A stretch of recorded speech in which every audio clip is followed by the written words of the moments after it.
اعوذ باللہ من الشیطان الرجیم بسم اللہ الرحمن الرحیم قل نزلہ روح القدس من ربک بالحق لیثبت الذین آمنوا وہدی وبشریٰ للمسلمین وَلَقَدْ نَعْلَمُ أَنَّهُمْ يَقُولُونَ إِنَّمَا يُعَلِّمُهُ بَشَرٌ لِسَانُ الَّذِينَ يُلْحِدُونَ إِلَيْهِ أَعْجَمِيٌّ وَهَذَا لِسَانٌ عَرَبِيٌّ مُبِينٌ۔ کل ہم نے سبق یہ پڑھا تھا پچھلے درس کے اندر کہ اللہ تعالیٰ نے ارشاد فرمایا کہ ہم نے کچھ آیتیں نازل فرمائی، پھر ہم نے اپنی منشا سے اپنی رضا سے ان کو اٹھا لیا، اس کی جگہ پہ دوسرے حکم نازل فرما دیے۔ تو آج کے درس کے اندر اللہ تعالیٰ نے ارشاد فرمایا کہ قل نزلہ روح القدس من ربک بالحق۔ یہاں حضرت سیدنا جبریل علیہ السلام کی شان بیان کی جا رہی ہے کہ حضرت جبریل علیہ السلام کون ہے۔ میں قل اے محبوب آپ ارشاد فرما دیں نزلہ روح القدس من ربک بالحق، فرمایا کہ یہ جو تمہارے پاس کلام قرآن کی صورت میں موجود ہے، میں اسے تو مقدس روح نے اپنے رب سے حق اور سچ کے ساتھ لے کر نازل فرمایا ہے۔ یہ حضرت سیدنا جبریل علیہ السلام کی شان ہے، ٹھیک ہے جی۔ کئی قرآن کی کئی آیتیں حضرت جبریل علیہ السلام کی شان میں نازل ہوئی ہے، جیسے اپنا قرآن مجید کے اندر وہ سورۃ نجم کے اندر ارشاد فرمایا گیا، ٹھیک ہے۔ میں یہ تو بڑا ذی قوت عند ذی عرش مکین یا عرش استوا، اس طرح کر کے ذی قوت عند ذی عرش استوا، یا اس طرح کے الفاظ تھے کہ حضرت سیدنا جبریل علیہ السلام کے بارے میں رب نے ارشاد فرمایا یہ بڑے طاقتور اور زبردست قسم کا یہ فرشتہ ہے، ٹھیک ہے۔ تو یہاں پہ اللہ تعالیٰ نے ارشاد فرمایا کہ یہ روح القدس ہے، ٹھیک ہے، مقدس روح، ٹھیک ہے۔ یعنی مطلب کیا ہے کہ حضرت سیدنا جبریل علیہ السلام کی یہ شان بیان کی جا رہی ہے کہ یہ جو قرآن تمہارے پاس آیا ہے، جس کے اس حکم پر تم اعتراض کر رہے ہو جی پہلے حکم یہ آیا تھا اب یہ کیوں آ رہا ہے، تو فرمایا کہ یہ جو تبدیلی آتی ہے یا قرآن کی کوئی حکم نازل کرنے کے بعد اگر وہ ختم کر دیا جاتا ہے یا اٹھا لیا جاتا ہے تو اس میں بھی رب کی حکمتیں ہیں۔ باقی اگر تم یہ سمجھتے ہو کہ یہ محمد عربی صلی اللہ علیہ وسلم نے اپنی طرف سے بنایا ہے، فرمایا یہ اپنی طرف سے بنایا ہوا نہیں ہے، ہاں یہ تو جبریل علیہ السلام رب کی طرف سے جو ہے وہ حق اور سچ لے کر نازل ہوئے ہیں۔ کیوں نازل ہوئے ہیں؟ لیثبت الذین آمنوا، تاکہ مسلمانوں کا ایمان جو ہے وہ ثابت قدم رہ سکے، مسلمان اپنے ایمان پر ثابت قدم رہ سکے، تاکہ وہ ایمان کے اندر ڈولے نہ۔ دیکھیں یہ بھی ایک آزمائش تھی کہ پہلے حکم اور دیا گیا، پھر وہ حکم کو ختم کر کے پھر حکم اور دے دیا گیا، تاکہ مسلمانوں کو بھی ذرا دیکھا جا سکے کہ ایمان کے اندر پکے ہیں کہ نہیں ہیں۔ اب دیکھیں پہلے حکم کیا ہے کہ مسلمان جناب بیت المقدس کی طرف منہ کر کے نماز پڑھ رہے ہیں، بعد میں حکم آ جاتا ہے کہ آپ کیا کریں، آپ بیت اللہ شریف کی طرف منہ کر کے نماز پڑھ لیں۔ اب اس میں بھی بہت بڑی آزمائش ہے مسلمانوں کی کہ دیکھیں کہ واقعی اپنے نبی کی اقتداء کرتے ہیں یا یہاں بھی عقل لڑانا شروع کر دیتے کہ حضور پہلے ادھر منہ کر کے نماز پڑھتے تھے اب ادھر منہ کر کے نماز پڑھنا شروع کر دی ہے، ٹھیک ہے۔ تو اسی طریقے سے معراج ہے، وہ معراج کے اندر بھی مسلمانوں کی آزمائش ہے کہ دیکھیں یہاں پہ ایمان کون رکھتا ہے اور کون ڈول جاتا ہے، ٹھیک ہے۔ تو کہنے کا مقصد یہ کہ اللہ تعالیٰ نے ارشاد فرمایا کہ یہ جو ناسخ اور منسوخ کا مسئلہ ہے، فرمایا یہ بھی اسی وجہ سے ہے تاکہ مسلمانوں کو چیک تو کرے نا کہ واقعی صاحب ایمان ہے کہ نہیں، یا ان کا ایمان بھی ڈول جاتا ہے۔ تو ایمان کس چیز کا نام ہے؟ جو حضور نے ارشاد فرما دیا، جو اللہ اور اللہ کے رسول نے فرما دیا، اسی بات پر یقین رکھنا، یہی کامل ایمان ہے۔ پہلے بھی تو حضور نے حکم دیا تھا، اب بھی حضور نے حکم دیا ہے، پہلے بھی جو کام حضور نے کیا تھا اب بھی حضور نے ہی کیا ہے، تو فلہذا مسلمانوں کو یہ پریشانی نہیں کہ جناب لو جی پہلے حکم کیا تھا اور اب کیا آ گیا ہے۔ فرمایا نہ، مسلمان کو اس بات سے کیا لگے، چاہے نبی ادھر منہ کر کے نماز پڑھ رہا ہے، مسلمان کو حکم کیا ہے کہ چل تو پیچھے اقتدا کر، من یطع الرسول فقد اطاع اللہ۔ نبی اس طرف منہ کر کے نماز پڑھے تو تیرے لیے حکم پھر بھی کیا ہے کہ تو پیچھے اقتدا کر بس۔ یعنی مطلب کیا ہے کہ مسلمان کا ایمان صرف وہی قابل قبول ہے جو آنکھیں بند کر کے صرف اور صرف اللہ اور اللہ کے رسول پہ پیچھے چلتا رہے بس۔ پھر آگے فرمایا وَہُدًى وَبُشْرًى لِلْمُسْلِمِينَ، فرمایا اس قرآن کی خوبی یہ ہے کہ اس قرآن کے اندر ہدایت بھی ہے اور مسلمانوں کے لیے خوشخبری بھی ہے۔ سبحان اللہ، ہاں ٹھیک ہے جی۔ مسلمان کو جنت چاہیے، دنیا چاہیے، آخرت چاہیے، جو کچھ بھی چاہیے، فرمایا بشرا، ہر ایک چیز کی خوشخبری اسی قرآن کے اندر ہے، اور وہدا، ہدایت بھی قرآن کے اندر ہے۔ اور اگلی بات فرمایا وَلَقَدْ نَعْلَمُ، اے محبوب ہم جانتے ہیں، کس بات کو جانتے ہیں؟ أَنَّهُمْ يَقُولُونَ إِنَّمَا يُعَلِّمُهُ بَشَرٌ، یہ جو لوگ کہتے ہیں نا کہ آپ نے کسی سے قرآن سیکھا ہے، کسی انسان سے قرآن سیکھا ہے، کیونکہ کفار مکہ نے الزام لگایا تھا کیا وہ کہنے لگے جی کہ یہ جو محمد عربی صلی اللہ علیہ وسلم جو قرآن ہمیں سناتے ہیں یہ فلاں غلام سے سن کے سناتے ہیں. اب اور تو کوئی بات انہیں ملی نا. ٹھیک ہے جی, ساحر بھی کہہ کے دیکھ لیا, جادوگر بھی کر کے دیکھ لیا, کلام بھی انہوں نے بنانے کی کوشش کی, قرآن جیسا قرآن بھی نہ بنا سکے وہ. اب انہوں نے کیا کہا, انہوں نے کہا انما یعلم بشر, کہ آقا علیہ الصلوۃ والسلام کے بارے میں کہنے لگے یہ جاتے ہیں وہ فلانا غلام ہے نا ان سے سیکھ کر پھر آ کے ہمیں سنا دیتے ہیں. تو اللہ تعالیٰ نے کیا ارشاد فرمایا, فرمایا لسان الذین یلحدون الیہ اعجمی, میں جن کے بارے میں تم بات کر رہے ہو تو ہے ہی اجمی. تم عربی ہو کر قرآن کا مقابلہ نہیں کر سکے اور الزام لگا رہے ہو کہ اجمی نے حضور کو یہ قرآن سکھایا ہے. میں تمہیں اس بات کی شرم نہیں آتی؟ ھذا لسان عربی مبین, فرمایا یہ قرآن تو عربی واضح عربی زبان کے اندر نازل کیا گیا ہے, اور جس غلام کی تم بات کر رہے ہو وہ تو اجمی ہے. اور میں نے کل آپ کو بتایا تھا کہ جس شخص کے بارے میں کفار مکہ کہتے ہیں نا کہ حضور نے ان سے قرآن سیکھا ہے, جب فتح مکہ ہوا تو اللہ تعالیٰ نے اس بندے کو ہدایت عطا فرمائی, اس نے بھی کلمہ پڑھ لیا. ٹھیک ہے, تو اللہ تعالیٰ نے یہ بڑی بات ارشاد فرمائی, فرمایا کہ میاں جس کے بارے میں تم کہتے ہو نا کہ جناب اس نے حضور اس سے قرآن سیکھ کے آتے ہیں, میں اس کی تو زبان ہی عربی نہیں ہے.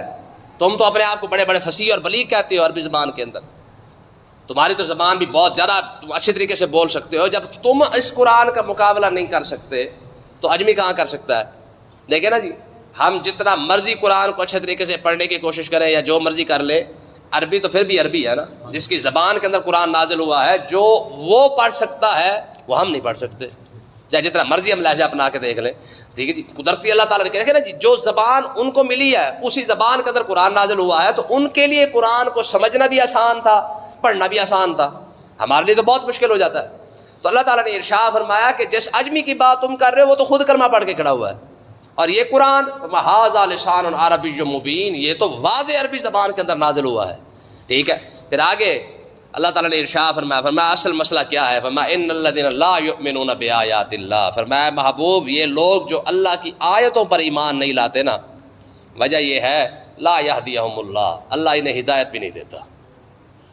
ایمان ہوگا تو ہدایت ملے گی, اللہ کی آیتوں کو مانے گا تو ہدایت ملے گی. اللہ کی آیتوں کو چھوڑ کر, قرآن کو چھوڑ کے, اسلام کو چھوڑ کے اگر کوئی شخص سمجھتا ہے نا کہ اسے ہدایت مل جائے گی, سوال ہی پیدا نہیں ہوتا. یہاں رب نے قرآن کے اندر یہ حکم نازل فرما کے مہر لگا دی ہے, فرمایا جس شخص کو ہدایت چاہیے وہ صرف اور صرف اسلام کے اندر ہے. اسلام کے بغیر اگر کوئی شخص سمجھتا ہے کہ اسے ہدایت مل جائے گی, جو مرضی کر کے دیکھ لے, سکول پڑھے, کالج پڑھے, انگریزی پڑھے, جی سائنس پڑھے, جو مرضی کرتا جائے, جتنی مرضی ترقی کر جائے, جتنی مرضی کتابیں پڑھ لے, نہ ہدایت نہیں ہے. ہدایت کہاں ہے؟ ہدایت صرف اور صرف اللہ تعالیٰ نے اسلام کے اندر اور قرآن کے اندر رکھا ہے, اس کے علاوہ کسی جگہ پہ. دیکھیں نا, مشہور مثال میں آپ کو دیتا ہوں کہ آپ کسی دکان والے کے پاس جائیں نا, کریانے والے کے پاس, اور اسے جا کے کہیں یار ایک LCD دے دے, وہ آپ کہیں گے میاں اپنے دماغ کا علاج کروا, LCD لینی ہے تو کسی اور دکان پہ جا جہاں پہ ملتی ہے. یا آپ اسے کہیں میاں تار ہی دے دے 30 رتی کی یا 7 رتی کی, اس نے کہا میاں الیکٹریشین کی دکان پہ جا, کیونکہ میرے پاس یہ سودا نہیں ہے. اور اگر آپ الیکٹریشین کے پاس جا کے کہیں میاں چینی دے دے, پتی دے دے, تو آپ کو بے وقوفی سمجھا جائے گا کہ یار پاگل ہو گیا ہے, کون سی دکان پہ کون سا سودا لے رہا ہے. اب اسی مثال کو سمجھ لیں, ہمیں جنت بھی چاہیے انگریزی پڑھ کے. جنت کا سودا کہاں ڈھونڈ رہے ہیں؟ BA کرنے کے بعد, MA کرنے کے بعد, PhD کرنے کے بعد. ٹھیک ہے جی, انگریزی سارا کچھ انگریز کو سمجھنے کے بعد ہم سمجھتے ہیں کہ شاید جنت میں یہاں سے بھی, اور بھائی جو سودا تو جنت کا ڈھونڈ رہا ہے وہ تو ان کے پاس ہے ہی نہیں. بات سمجھے کہ نہیں؟ جنت کا جو سودا ہے وہ تو اسلام کے پاس ہے. جسے جنت چاہیے وہ بھی اسلام کے پاس ہے, جسے پیسہ چاہیے وہ بھی اسلام کے پاس ہے. ٹھیک ہے جی, کاروبار ہو, رزق ہو, صحت ہو, عزت ہو, جو کچھ بھی آپ کو چاہیے. دیکھیں نا جی, فاروق اعظم رضی اللہ تعالیٰ عنہ کی خدمت میں ایک شخص حاضر ہوا, عرض کی یا حضرت میں بڑا بھوکا مر گیا, حضور آپ نے ارشاد فرمایا تو قرآن کیوں نہیں پڑھتا؟ ٹھیک ہے, اب مجھے آپ بتائیں, وہ کافی عرصے کے بعد نظر آ رہا بازار کے اندر, آپ نے فرمایا یار تو ناراض ہی ہو گیا تھا. اس نے کہا جی ناراض کوئی نہیں ہوا, پیسہ ہی اتنا آ گیا, ختم ہونے پہ نہیں آتا, ٹائم ہی کوئی نہیں نکلتا. میں تو بھوکا کنگلا تھا. تو اس نے کہا جی آپ ہی نے تو نسخہ بتایا تھا کہ قرآن پڑھا کر رب پیسہ دے دے گا. فرمایا میں نے قرآن پڑھنا شروع کیا, رب نے اتنا پیسہ دے دیا کہ ٹائم ہی نہیں نکلتا. دیکھیں نا, حضور نے جب خود ارشاد فرمایا جو بندہ رات کو سورۃ واقعہ پڑھ کے سوتا ہے میں بھوکا نہیں مرے گا, یہ گارنٹی خود اللہ کا رسول دے رہا ہے. مجھے آپ بتائیں جس بات کی گارنٹی خود اللہ کا رسول دے کہ یار رات کو سورت واقعہ پڑھ کے سو جایا کرو، چاہے مغرب کے بعد پڑھ لو، عشاء کے بعد پڑھ لو، بندہ بھوکا نہیں مرے گا. تو کیا وجہ ہے کہ 2 لاکھ کما کے بھوکا کیوں مر رہا ہے؟ اس کا مطلب یہ ہے کہ تو نے سودے غلط دکان پہ ڈھونڈا ہوا ہے، سامان ہی غلط دکان پہ لے رہا ہے. تو پھر جنت کا سودا تو ہارون رشید کے پاس بھی نہیں ہے، وہ تو بہلول کے پاس ہے نا. سمجھ آئی کہ نہیں آئی ہے؟ جنت کا سودا تو ان کے پاس بھی نہیں ملتا ہے. تو کہنے کا مقصد یہ ہے کہ بھائی دکان غلط ہوگی تو سودا بھی نہیں ملے گا. جنت چاہیے تو جنت کا سودا، جنت کا سامان صرف اور صرف اسلام کی دکان پر ہے، باقی کسی مارکیٹ میں ہے ہی نہیں. یہ صرف اسی مارکیٹ کے اندر مل سکتا ہے. عزت کا سودا بھی اسی مارکیٹ میں، رزق کا سودا بھی اسی مارکیٹ میں، جنت کا سودا بھی اسی مارکیٹ میں، عذاب قبر سے بچنے کا سودا بھی اسی مارکیٹ میں. بس اس کے علاوہ دنیا جہان ڈھونڈ کے پھر کے مر کے بندہ دیکھ لے اور میں کہیں بھی نہیں ہے، سودا ہے ہی نہیں. جب ہے ہی نہیں تو ملے گا کہاں سے؟ ٹھیک ہے، مجھے آپ بتا دیکھیں نا، لاکھوں لوگ ہیں BA کر کے MA کر کے بھی نوکری ڈھونڈتے پھرتے ہیں. چھڑا حافظ قرآن بھی خالی بندہ بن جائے نا، خدا کی قسم بھوکا نہیں مرتا ہے. سمجھ آئی کہ نہیں آئی ہے؟ تو اللہ تعالیٰ نے کیا ارشاد فرمایا؟ فرمایا ان الذین لا یؤمنون بآیات اللہ، فرمایا جو لوگ اللہ کی آیتوں پر ایمان نہیں رکھتے نا، لا یہدیہم اللہ، جو مرضی پڑھ لے، جتنا مرضی پڑھ لے، جتنا مرضی ترقی کر لے، ہدایت کوئی نہیں ملنی ہے. اور صرف بات یہاں تک نہیں، فرمایا وَلَهُمْ عَذَابٌ عَلِيمٌ، فرمایا پھر ان کے لیے دردناک عذاب وہ الگ تیار کر رکھا ہے. ہدایت ہے ہی نہیں، جب ہدایت نہیں تو پھر عذاب ہی عذاب ہے. اور کیسا عذاب ہے؟ درد والا عذاب. اس کا مطلب یہ ہے کہ جسے رب ہدایت نہ دے نا، پھر اس کی ساری زندگی بھی تکلیفوں کے اندر گزرتی ہے. ہدایت اتنی بڑی شے ہے کہ بندے کو ہدایت مل جائے تو رب سکون عطا فرما دیتا ہے، رب سکھ عطا فرما دیتا ہے. پھر بندہ بیمار بھی پڑا ہو نا تو پھر بھی کہتا ہے الحمدللہ. ہوتا ہے کہ نہیں ہوتا ہے؟ حضرت ایوب تھا نا، حضرت اللہ کے نبی ہیں، حضرت سیدنا ایوب علیہ السلام. آپ جب حیران ہوتے بندہ کہ یار بیمار ہوئے تو لوگوں نے دیکھا جناب ہنستے مسکراتے، حشاش بشاش. لوگوں نے کہا یار کمال ہے، بیمار ہو کے بھی اتنے خوش. اچھا صحت یاب ہوئے نا تو ذرا غمزدہ رہنے لگ گئے. تو لوگوں نے کہا حضرت ہم نے الٹا ماجرا دیکھا ہے کہ لوگ بیمار ہوتے ہیں تو پریشان ہوتے ہیں، آپ بیماری کے اندر خوش تھے اور صحت کے اندر اب غمزدہ لگ رہے ہیں، اس کی وجہ کیا ہے؟ تو حضرت سیدنا ایوب علیہ السلام نے فرمایا یار بات یہ ہے، جب میں بیمار تھا نا تو ہوتا یہ تھا کہ جب صبح ہوتی نا تو میرا رب مجھ سے پوچھتا میرا ایوب تیری طبیعت کیسی ہے، تجھے درد تو نہیں ہو رہا، تجھے تکلیف تو نہیں ہو رہی ہے. کہتے اس آواز کے اندر وہ لذت، وہ چاشنی، وہ مٹھاس تھی کہ سارا دن گزر جاتا مجھے درد نہیں ہوتا تھا. رات ہوتی وہ پھر پوچھتا میرے ایوب تجھے درد تو نہیں ہو رہا، تجھے تکلیف تو نہیں ہو رہی ہے، تیری طبیعت کیسی ہے؟ رب جب بندے سے پوچھ رہا ہو کہ یار تیری طبیعت کیسی ہے تو طبیعت صاف نہیں ہو جاتی بندے کی؟ میں یار جب سے صحت ملی ہے تب سے اس نے پوچھنا ہی چھوڑ دیا ہے. یہ بات ہے. تو اللہ تعالیٰ نے ارشاد فرمایا کہ پھر لا یہدیہم اللہ، جسے رب ہدایت نہ دینا پھر رب اس کی دنیا اور آخرت بھی پھر کیا کر دیتا ہے؟ تنگ کر دیتا ہے، پھر اس کے لیے دردناک عذاب ہوتا ہے. اور آگے فرمایا انما یفتر الکاذب الذین، فرمایا جھوٹ صرف وہی لوگ بولتے ہیں لا یؤمنون بآیات اللہ، جنہیں اللہ کی آیتوں پر ایمان نہیں ہوتا ہے. ٹھیک ہے جی، اللہ کی آیتوں پر ایمان نہیں ہوتا. حضور نے بڑی بات ارشاد فرمایا، آپ نے حضرت عبداللہ بن مسعود رضی اللہ تعالیٰ عنہ سے حضور نے ارشاد فرمایا عبداللہ سچ بولا کر. سچ جو ہے وہ انسان کو جنت کی نیکی کی طرف لے جاتا ہے اور نیکی انسان کو جنت کی طرف لے جاتی ہے. فرمایا پھر حضور نے ارشاد فرمایا بندہ سچ بولتا بولتا بولتا بولتا جب اس کی عادت بن جاتی ہے ہمیشہ سچ ہی بولتا ہے، میں اللہ کے نزدیک وہ صدیق لکھ دیا جاتا ہے. ٹھیک ہے نا؟ پھر رب بھی اسے سچا کہنا شروع کر دیتا کہ یار بندہ سچا ہے. ٹھیک ہے، جھوٹ اس بلا کا نام ہے کہ جھوٹ انسان کو گناہ کی طرف لے جاتا ہے اور گناہ جو ہے وہ جہنم کی طرف لے جاتا ہے. میں بندہ جھوٹ بولتا بولتا بولتا بولتا جب اس کی عادت بن جاتی ہے نا جھوٹ بولنے کی، میں اللہ کے نزدیک اسے کذاب لکھ دیا جاتا کہ ہے ہی جھوٹا. ٹھیک ہے، آج دیکھ لے سویر سے لے کر شام تک گھٹو گھٹ کچھ بھی نہیں تو 500-700 جھوٹ بولنا تو معمولی گل ہے نا جناب. 500-700 تو ایویں آرام نال اسی بول جانے، خام خادے بول جانے کہ یہ جی وہ کہتے جی کاروبار ہے، مجبوری ہے جی، پھر اس کے بغیر گزارا نہیں ہوتا ہے. حجاج بن یوسف تھا نا، اسے ایک بندے پر وٹ چڑھ گیا، اس نے کہا جی میں نے اس کو قتل کرنا ہی کرنا ہے. ٹھیک ہے، تو کسی نے کہا اس کے باپ کو بلا، غالباً حضرت ربیع تھے یا کوئی اور تھے، ان بزرگوں کو بلا، وہ جھوٹ نہیں بولیں گے چاہے کچھ ہو جائے. حجاج نے کہا بلا کے لے آؤ. جب بلایا گیا تو ان کے سامنے آیا, فرمایا بابا. حجاج کہنے لگا تیرے بیٹے کہاں ہیں, میں نے انہیں قتل کرنا ہے. انہوں نے کہا جی گھر چھپے ہوئے ہیں.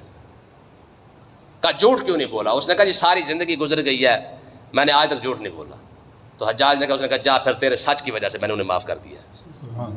اندازہ کریں کہنے کا مقصد کیا ہے, تو آپ اندازہ کریں. حضور نے ارشاد فرمایا بندہ سچ بولتا رہے نا, رب بھی اسے صدیق لکھ دیتا ہے. تو بندہ جھوٹ بولتا رہے تو رب بھی فرمایا جا تو ہے ہی کذاب, ہے ہی جھوٹا تو. ٹھیک ہے جی, جس کے بارے میں رب بھی ارشاد, حضور نے فرمایا خیانت, پتہ ہے کیا خیانت؟ میں سب سے بڑی خیانت یہ ہے کہ بندہ جھوٹ بول رہا ہو اور اگلا بندہ اسے سچا سمجھ رہا ہو کہ نہیں یار یہ صحیح کہہ رہا ہے, لیکن بول جھوٹ رہا ہو. حضور نے ارشاد فرمایا جتنی خیانت ہے سب سے بڑی خیانت یہی ہے. آج دیکھ لیں کہ لوگ قسم پر اعتبار کر جاتے ہیں, ہم لوگ سمجھتے ہیں کہ یار سچی گل کر رہے ہیں, چلو خیر چھڈ دو, لیکن بندہ اندر اندر خوش ہو رہا تھا کہ نہیں یار میں تو جناب دال آ لیا. ٹھیک ہے, تو اللہ تعالیٰ نے ارشاد فرمایا کہ بھائی انما یفتر الکاذب الذین, فرمایا جھوٹے لوگ وہ ہیں لا یؤمنون بآیات اللہ, جنہیں اللہ کی آیتوں پر ایمان نہیں ہے. رب کی آیتوں پر ایمان ہوتا, قرآن پر ایمان ہوتا, تو قرآن نے تو یہی کہا ہے نا کہ جو بندہ جھوٹ بولے لعنت اللہ علی الکاذبین, جھوٹے پر اللہ کی لعنت ہے. ٹھیک ہے جی, عرب کے اندر یہ خصوصیت تھی, مر جاتے جھوٹ نہیں بولتے تھے. ٹھیک ہے, حضرت ابو سفیان رضی اللہ تعالیٰ عنہ جب نجاشی بادشاہ کے سامنے کھڑے تھے نا, تو جب وہ ساری گفتگو ہوئی وہ کیسے ہے کس طرح ہے, اس نے آپ نے بھی سارا کوئی بتا دیا.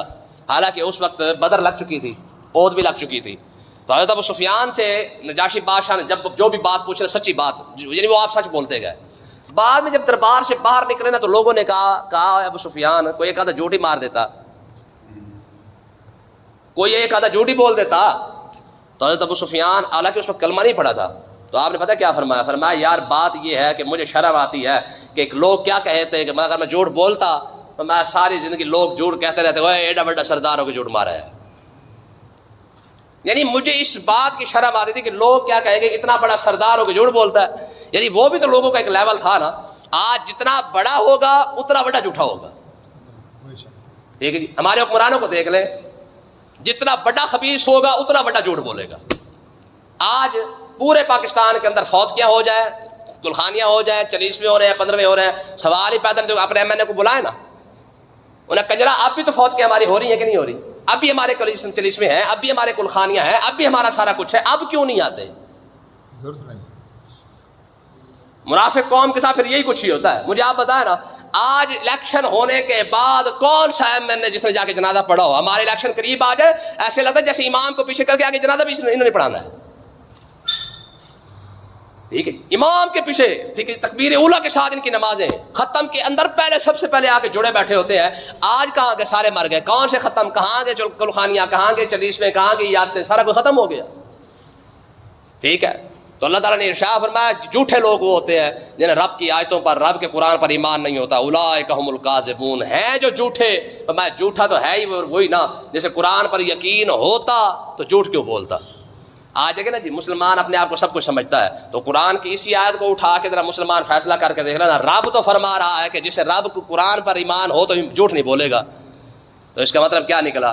اس کا مطلب یہ ہے کہ آج امت مسلمہ کے اندر یا تو ایمان نہیں رہا یا پھر قرآن نہیں رہا. وہی قرآن تو ہے, ایمان نہیں رہا ہے, تو قرآن اگر وہی ہے تو پھر ایمان پلے نہیں رہا, کیونکہ ایمان ہوتا تو جھوٹ نہ بولتے. اللہ پاک سمجھنے کی توفیق عطا فرمائے.